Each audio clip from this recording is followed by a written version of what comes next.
Welcome back. A minibus taxi driver involved in a crash while taking pupils to school is appearing in court.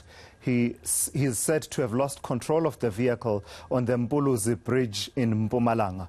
9 pupils were killed and 10 others injured in the crash. The driver faces charges of culpable homicide, failure to produce an operating license, overloading and operating a vehicle that is not roadworthy. eNCA's Nqobile Madlala is watching developments and joins us now from Mayflower in Mpumalanga with an update. So Nqobile, the focus now, many people, of course, still reeling from the shock of the death of these 9 pupils, on an ordinary school day, their lives ending so tragically. But it's now a grim task for the families to try and identify them. Yes, Tula, it's quite a sad one indeed. I must tell you, I was just speaking to some of the families and they were just telling me that the oldest was about 13 and the youngest was about 5. So you can just imagine the pain. A lot of them had hopes for these children. They had so much future that they had planned to see them go forward and succeed. And all of that has ended. And I mean, there's no family that wishes to be in this place, especially for a child that young. But you know what? I want to bring in community safety to speak to us about this, because they're the ones that had planned for this whole thing for the family. Could you please perhaps explain to us why did the community of safety decide that the family must come here today? Well, the Department of Community Safety, Security and Liaison will be working closely with the other stakeholders, departments, including education and DSD, to ensure that adequate support in terms of psychosocial and other needs is provided to these families. That is why, as a first step towards assisting them to establish the details of the burials of these learners, is that they need to get the post-mortem results and also identify the remains of their loved ones, which is why we are here at Mbuleni Hospital where the forensics and pathologists are. The families are here. They have sent the representatives. They are from Mayflower, which is about 30 kilometers from where we are now. Remember, Mayflower is the place where these horrific incidents happened on Wednesday, where 7 learners lost their life at the scene upon impact, with another passing on at the hospital, and another child's body was discovered only yesterday morning after he went missing. And I want to speak to you about that discovering of the body yesterday. I mean, I understand that the family also had to go check for this child, in search of the child. Well, the emergency personnel, that includes our traffic officers, when they got to the scene, identifying those who were injured, they had to, among other things, they used the number of school bags that were found on the scene, and then they matched all the school bags with those who had passed on and those who were injured. But there's one school bag that they could not be located to. Then they used that. The parent of the child came, and it was established that the child was unfortunately missing. But what happened is that he was flung out, seemingly out of the minibus as it was overturning, and then when that happens, her body may have been washed away by the waters. That is why her body was actually found trapped somewhere in between the rocks. And then the search body, led by the police, working with other stakeholders as well as the members of the community, they had to participate in ensuring that they find the remains of the child. At the time, they thought that maybe the child was one among those who went to the hospital, only not to be. That is why he was found yesterday. It was a quite sad day indeed, which is why the MEC for Community Security and Liaison, Mr. Vusichongo, actually visited the scene where he found the community members who had earlier converged to help the police search for the child. And I can imagine that this is very painful to a lot of families, hence why they would want to see justice take its course.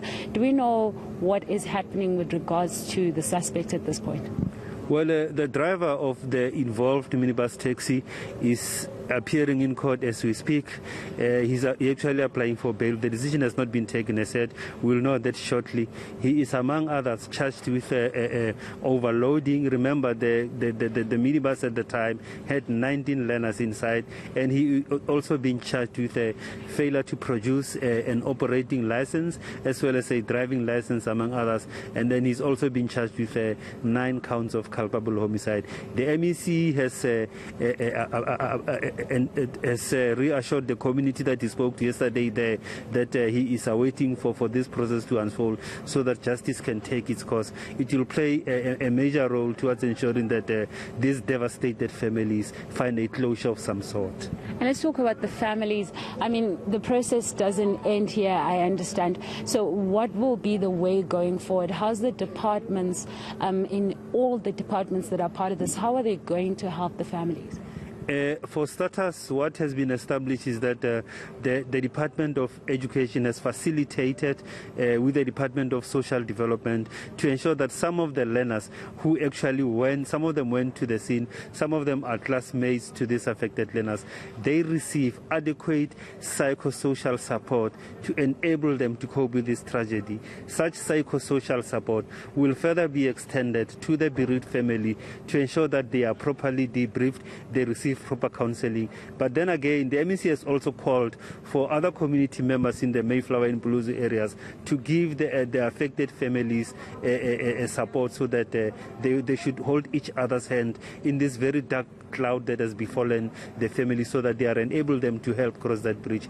Furthermore, a committee has been set up by the department where all the stakeholders will sit. Department of Education, Department of Social Development, SAPS as well, and other and the municipality as well will be brought in to assist how far we can go in terms of providing some assistance to this family in this very difficult time.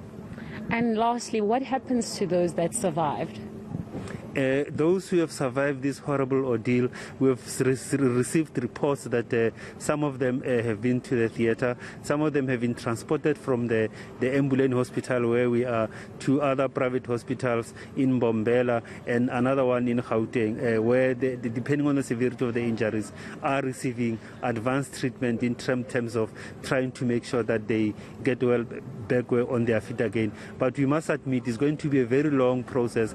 That is why we believe that with proper counseling they will be able to be assisted. But then moving forward as well, we are going to ensure that we really work hard to strengthen our monitoring in terms of ensuring that scholar transport is monitored accordingly and that we don't have tragedies such as this one. All right.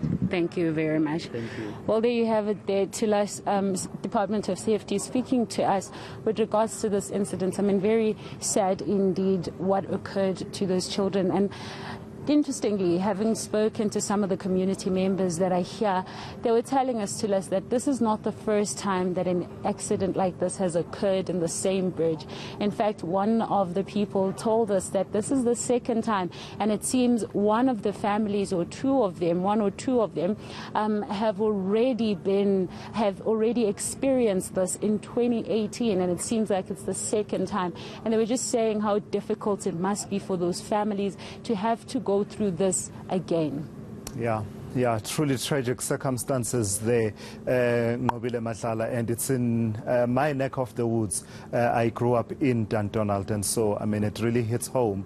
It's a tragedy happening anywhere in South Africa, but it really does hit home when you think these are families that perhaps for me, personally, I could actually know some of them. All right, thank you for that. From Mbuleni Hospital in the area of Nhlazatshe in Mpumalanga, that's eNCA's Nobile Matala with that truly tragic story.